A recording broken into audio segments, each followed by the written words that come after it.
Potapljači se vsako jutro odpravijo na širno morje, da bi iz gladin potegnili ribiške mreže.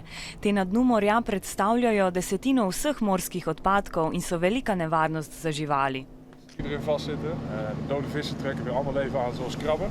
En krabben komen er ook weer vast te zitten. Nou, eigenlijk alles wat op de bodem van de Noordzee rondkruipt of zwemt, zit vast.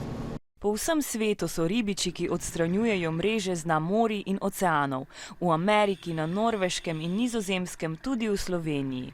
Mreže iz vseh morij sveta najprej dostavijo v skladišče v Ajdovščino in jih pripravijo za nadaljnjo predelavo. Tako pripravljene in očiščene mreže prepeljajo v podjetje Julon v Ljubljani.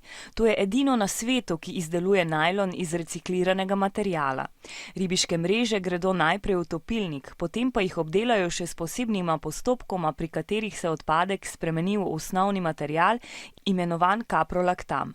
Iz kaprolaktama nastane posebna nit iz najlona, ki se imenuje EcoNyl.